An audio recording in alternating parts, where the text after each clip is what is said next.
Gospel से हम पढ़ रहे हैं, मैथ्यू के कुछ समाचार से हम लोग सीख रहे थे। तो कई दिनों से हम लोग मैथ्यू को शुरू किया, अभी मैथ्यू 9 तक पहुंचे हम लोग। जो है हमने कहाँ पे खत्म किया था कि यीशु मसीह ने चंगा किया, यीशु मसीह ने चंगाई किया, मिरेकल किया।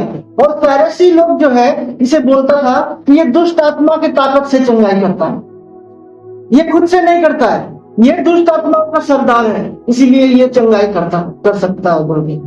तो जो इंसान इतना अच्छा कर रहा है सोसाइटी के लिए, जो इंसान बता रहा है कि वो परमेश्वर है अपने मिरेकल से, जो नहीं हो सकता है वो वाला काम भी कर रहा है, लेकिन वहां पर फरीसी लोग नहीं समझ पा रहे थे और उन्होंने उंगली उठाया कि ये आदमी शैतान है, शैतान की ताकत से। तो आज उसके बाद से हमारा कहानी कंटिन्यू होगा। मैथ्यू 9:32 से लेके 35 से लेके 38 तक आज हमारा पोर्शन है। सबसे पहले मैं पढ़ूंगा हिंदी से, उसके बाद हम लोग प्रार्थना करेंगे, और प्रार्थना जब हम करेंगे तो ये वर्ष को याद करेंगे हमारे दिमाग में। मैथ्यू चैप्टर 9 वर्स 35 से लेके। यीशु सब नगरों और गांवों में फिरता रहा और उनके आराधनालयों में उपदेश करता और राज्य का सुसमाचार प्रचार करता और हर प्रकार की बीमारी और दुर्लभता और को दूर करता रहा। तब उसने भीड़ को देखा तो उसमें लोगों पर तरस आए, क्योंकि वे उन भीड़ों के सामने जिनका कोई रखवाला न था व्याकुल और भटके हुए थे। तब उसने अपने चेलों से कहा, पके खेत तो बहुत है पर मजदूर थोड़े हैं, इसलिए खेत के स्वामी से विनती करो कि वे अपने खेत काटने के लिए मजदूर भेज दे। प्रभु का वचन पढ़े जाने पर प्रभु हम सबको आशीष करे। आइए प्रार्थना करते हैं।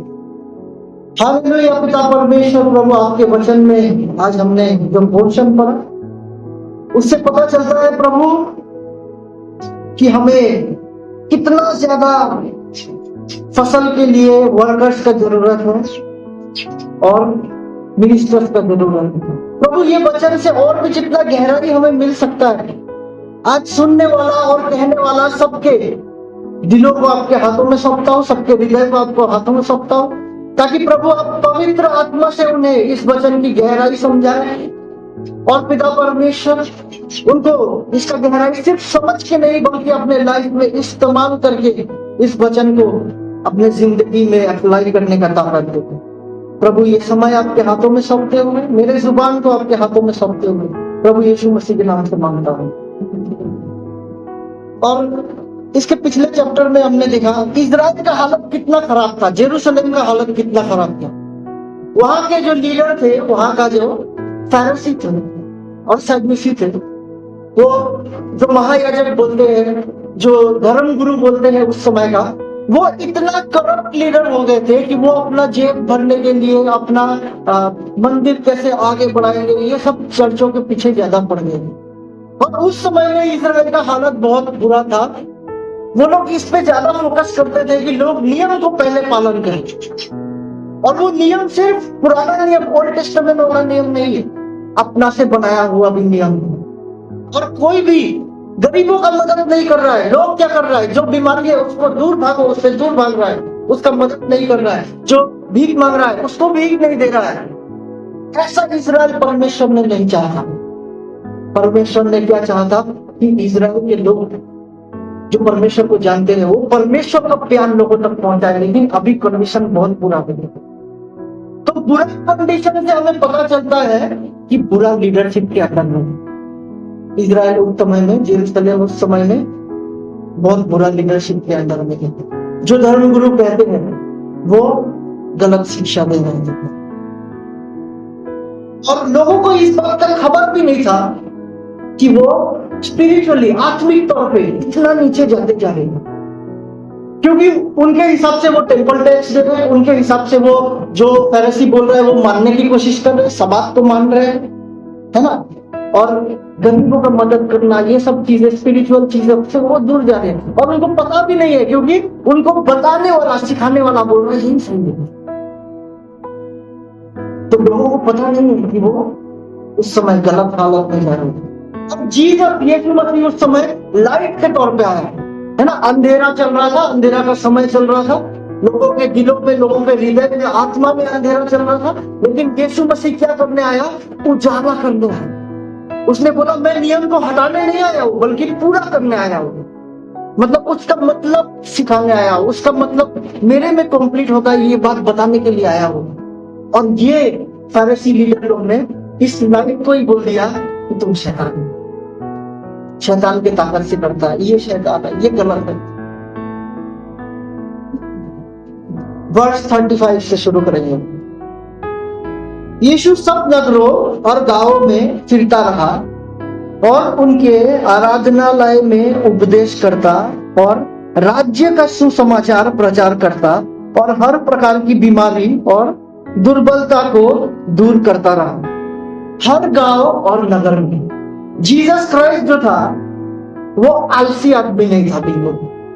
आप अगर पूरा मैथ्यू का सुसमाचार देखो और पूरा पहले से पढ़ते रहो तो आप देखोगे जीसस जो है एक भी जगह नहीं छोड़ता था।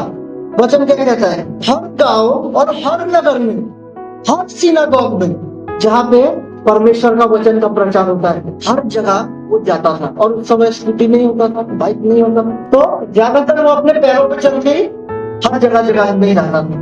तो यीशु मसीह मेहनत कर रहा है, यीशु मसीह लोगों से मिल रहा है, उनसे पर्सनली रिलेशनशिप बना रहा है और उनको क्या है?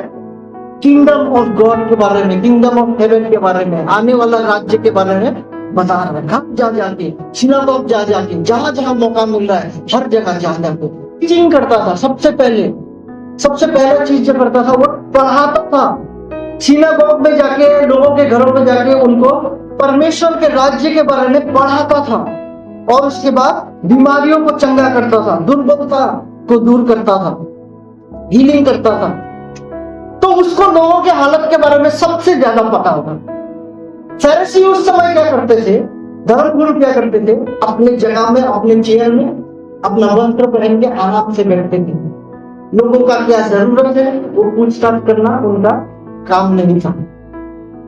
लेकिन यीशु मसीह हर एक घर में जाता था। परमेश्वर का पुत्र जो खुद प्रभु है, जो खुद परमेश्वर है, वो सबके घर जा जाके रिश्ता बना रहा है। और असली लीडर को जो करना चाहिए था वो तो अपने टेबल पर बैठ के रिलैक्स करने। तो गलत लीडर के वजह से इजराइल का उस समय में ऐसा हाल था। तो उस समय में इतना सारा गलत चीज हो रहा था सोसाइटी, क्योंकि उनका लीडर गलत था। तो यीशु मसीह उस समय में हर जगह अपना मिनिस्ट्री शुरू किया और लोग उससे जुड़ने लगे, उससे कनेक्ट करने लगे कि ये आदमी मुझे समझता है, ये फरीसी लोग बॉस के जैसा बैठा है लेकिन ये आदमी मुझे समझता है। और वर्ष 36 हम पढ़ेंगे, नेक्स्ट वर्ष में, जब उसने भीड़ को देखा तो उनको लोगों पर तरस आए, क्योंकि वे उन भीड़ों के समान थे जिनका कोई रखवाला ना हो। और यीशु मसीह ने उस समय क्या किया? जा रहा था, हर जगह में चंगाई कर रहा था। करते करते उन्होंने उसी भीड़ को देखा और यीशु मसीह को तरस आया। कंपैशन, जो इंग्लिश शब्द वो यूज किया गया है कंपैशन, और हिंदी में कहा गया है तरस। और अगर इसका रूट मीनिंग, इस शब्द का अगर गहराई में मतलब समझने जाओ तो वो बोलता है इनर गट्स।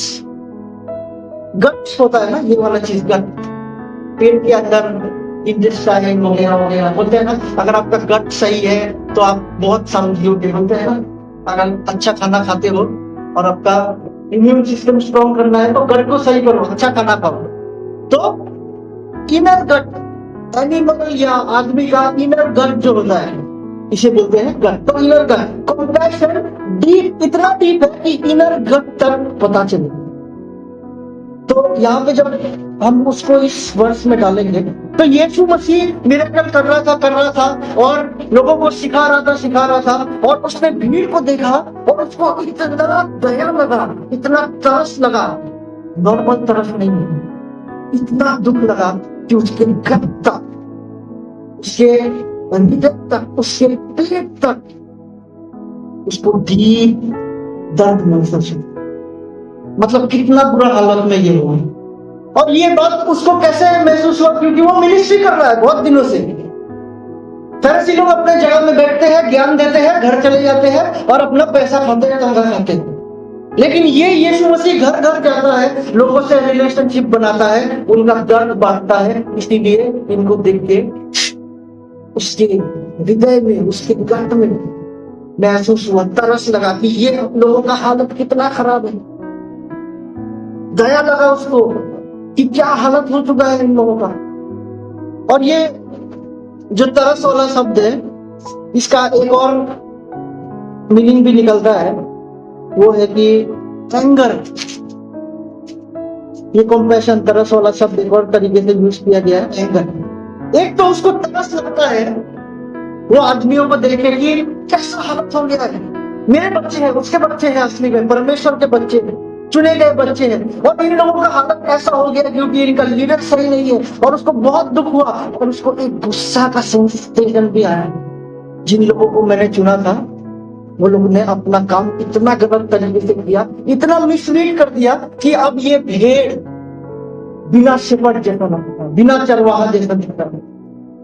आज हमारे शहर को देखो, गोरखपुर को देखो, या फिर अपना सिटी जहां से आप आए हो, टाउन को वहां से आया उसको देखो, डिवोर्स, मर्डर, रेप, ये सब बहुत कॉमन हो गया आजकल। इंडिया का हालत तो बहुत बुरा हो गया आजकल। क्यों ऐसा हो रहा है? ये देख के भी हमें यीशु मसीह की तरह उतना गुस्सा आना चाहिए, तरस भी आना चाहिए। हमारा देश है ना, ये हमारा देश है, ये अच्छा होना चाहिए था, लेकिन इसका हालत बहुत बुरा होते जा रहा है। इसमें लोग एक दूसरे के बारे में परवाह नहीं कर रहा है, एक दूसरे का बुरा करने से पहले एक बार भी नहीं सोच रहा है। और ये सब चीजें, चोरी, डकैती, मर्डर, ये सब कॉमन होते जा रहे हैं। और इसको देख के भी हमें उसी तरह से तरस आना चाहिए। क्यों? क्योंकि ये भी एक स्पिरिचुअल लीडर के अंडर में नहीं है। जीसस क्राइस्ट ने यहाँ पे शीप के बारे में क्यों बोला? क्योंकि शीप जो होता है वो गोर की तरह नहीं होता है, बकरी की तरह नहीं होता। बकरी क्या होता है? अपना खाना खुद ढूंढ के खा सकता है ना, बकरी को लीडर का जरूरत नहीं होता है, वो थोड़ा सा चालाक होता है।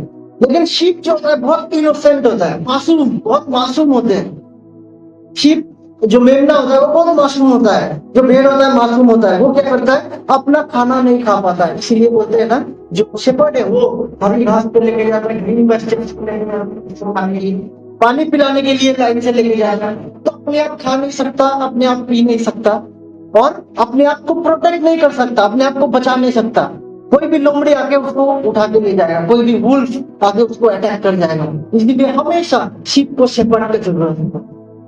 इंसान भी वैसा, मैंने आपको पहले शुरुआत में बताया था, इंसान को लीडर का जरूरत होता है। या तो वो परमेश्वर को चुनता है, नहीं तो ऑटोमेटिकली कोई दूसरा गलत लीडर आके उसको कंट्रोल करता है। इसीलिए यीशु मसीह ने उनको देखा और उनको बहुत दर्द हुआ, बहुत दुख हुआ, और उनको देख के लगा कि ये बिना शेपर्ड का शीप जैसा है, मतलब जिसको खाने के लिए वचन नहीं मिल रहा है, स्पिरिचुअली खाने के लिए सही वचन नहीं मिल रहा है, और इनको कोई प्रोटेक्ट नहीं कर रहा है, इनको अंधविश्वास अटैक कर रहा है, इनको गलत डॉक्ट्रिन अटैक कर रहा है, इनको गलत गलत चीजें, गलत गलत नियम इनको अटैक कर रहा है, और इनको बचाने वाला कोई नहीं है। और ये फरीसी जिनको उन्हें भेड़ियों से बचाना चाहिए था, वो खुद भेड़िए बन के बैठ गए। न्यू टेस्टामेंट में जो है 500 शब्द और जो है वो है शेपर्ड, चरवाहा, सेब। और बिशप कह लो, पास्टर कह लो, प्रेस्बिटर कह लो, एल्डर कह लो, सब शब्द का एक ही ऑफिस होता है, एक ही मीनिंग होता है, जो चरवाहा, शेपर्ड है, ठीक है। और उनका काम होता है नंबर 1 शीप को खाना खिलाना, वचन का खाना खिलाना। प्रभु क्या चाहता है? उसका भूख इन लोग का मिटाना। नंबर 2 प्रोटेक्ट करो अपने शीप को, अपने भेड़ों को गलत शिक्षा से, फॉल्स टीचिंग के साथ। ये एक शेपर्ड का काम होता है। इसीलिए आजकल जो है वचन खिलाना बहुत ज्यादा जरूरी है। आजकल पता है बहुत ज्यादा एंटरटेनिंग प्रीचिंग आगे बढ़ रहा है। अच्छा अच्छा जोक बोलना, कॉमेडी करना, तो लोग उसको ज्यादा पसंद करने लगते हैं। लेकिन असली वचन जो डांटता भी है, जो आपको गलत जाओगे तो सही भी करता है, प्रोटेक्ट भी करता है और फिर शांति भी देता है, वो वचन लोग सुनना कम पसंद है। जो वचन होता है, जो एंटरटेनिंग वचन होता है, वो बिरयानी की तरह है। और एक्सपोजिटरी सरमन जो है, जो एकदम फाड़ फूड़ के अंदर घुस घुस के हम लोग पढ़ते हैं, एकदम वर्ड बाय वर्ड पकड़ पकड़ के इसका मीनिंग क्या था ऐसे करके, वो क्या है, दाल भात की तरह है, राइस और दाल की तरह है। तो बिरयानी क्या होता है, खाने में बहुत अच्छा लगता है कि नहीं, लेकिन हेल्थ के लिए खराब है। डेली खाओगे अगर वो, तो आपका हेल्थ खराब होगा। लेकिन दाल चावल आप डेली खाओगे तो हेल्दी बन सकते हैं। वर्ष 37 में कहता है, तब उसने अपने चेलों से कहा, पके खेत तो बहुत है पर मजदूर थोड़े हैं। एक खेत जो है, जब वो राइप बन जाता है, जब फसल पक जाता है, तो उसको काटना बहुत जरूरी होता है। अगर काटने के लिए उतना आदमी नहीं रहेगा तो क्या होता है, सड़ जाता है कि नहीं। तो इसीलिए यीशु मसीह उनको देखता है, लोगों को देखता है और उनको बहुत दुख होता है, और वो डिसाइपल को देख कर बोलता है, देखो पूरा फसल पक चुका है, मतलब ये भूखे हैं, ये लोग भूखे हैं, लेकिन इनको बताने वाला आदमी नहीं है। ये फसल पक चुका है, इनको काटने वाला आदमी ज्यादा नहीं है। इसीलिए परमेश्वर ने यहाँ पे बोला, हार्वेस्ट बहुत ज्यादा है लेकिन काम करने वाला बहुत थोड़ा है। तो इससे हमें एक चीज पे ध्यान देना चाहिए। हम लोग में से कितने लोग ऐसे हैं कि अपने बच्चों को मोटिवेट करते हैं कि प्रभु के काम में जाओ, पास्टर बनो, मिशनरी बनो। बहुत कम है आजकल, और कम होते जाते हैं। मेरे तरफ से आप लोग के लिए ये सजेशन है कि हमें सच में अपने ये बैरकपुर का हालत देखा, कितने लोग को पता भी नहीं है कि वो पाप में कितने गहरे हैं, और इनको सुसमाचार बताने के लिए कितने लोग चाहिए, और ये लोग कहां से आएंगे? क्रिश्चियन आप लोग के पास सुसमाचार है, आपके बच्चों में से किसी को बढ़ना पड़े। जीसस ने अपने डिसाइपल को देख के कहा, देखो कितना फर्क है, देखो क्या तुम्हें वो दर्द महसूस नहीं हो रहा है जो मुझे हो रहा है, इनको देख के दुख नहीं लग रहा। वैसे आज यीशु मसीह आप सबसे पूछ रहा है, ये बैरकपुर को देखो, यहाँ के लोगों को देख के क्या आपको दर्द महसूस नहीं हो रहा है? हर एक घर में कोई ना कोई हेल के दरवाजे तक जा रहा है, क्या आपको दर्द महसूस नहीं हो रहा? इसीलिए फसल बहुत सारा है, उसको काटने वाला आदमी चाहिए, आप लोगों से चाहिए। आप लोग खुद भी कर सकते हैं या अपने बच्चों के द्वारा इनकरेज करके भी कर सकते हैं। और वर्ष 38 सबसे इंपॉर्टेंट है, इसीलिए खेत के स्वामी से विनती करो कि वो अपने खेत काटने के लिए मजदूर भेज दे। और ये सब सिर्फ अपने दम पे नहीं होगा, खेत का जो स्वामी है ना, मतलब ये खेत रेडी है बोलना, तो इस खेत का कोई मालिक होगा, वो मालिक है पिता। इसीलिए मैं आपके खेत में आपके परमिशन के बिना कुछ नहीं कर सकता। इसीलिए अगर खेत में वर्कर चाहिए, सबसे पहले पिता से मांगना जरूरी है। हमें प्रार्थना में और पास्टर भेजे और मिशनरी भेजे, ये याद करना बहुत ज्यादा जरूरी है। आज तक बहुत कम प्रार्थना में हमने शायद ये ऐड किया होगा कि प्रभु बैरकपुर में और पास्टर भेजिए, कि बैरकपुर में, कोलकाता में, इंडिया में और ज्यादा परमेश्वर का सेवक भेजिए प्रभु, क्योंकि बहुत सारे हैं जो बिना चरवाहा के गलत जगह गलत दिशा में जा रहे हैं। प्रभु आप भेजिए पिता परमेश्वर। हमने बहुत कम लोगों ने मांगा है, इसलिए मांगना भी बहुत ज्यादा जरूरी है। खेत के मालिक से, पिता से हमें विनती करना है। अर्नेस्टली बोलता है, ESV का वर्जन में बहुत अच्छे से लिखा है, प्रे अर्नेस्टली। आपको प्रार्थना करना जरूरी है पिता से, और मांगना जरूरी है कि इस जगह में हमें और पास्टर चाहिए और मिशनरी चाहिए। अगर मेरे घर से चुनना है, अगर मेरे बेटों को चुनना है, अगर मुझे चुनना है, तो भी प्रभु मुझे ताकत दे।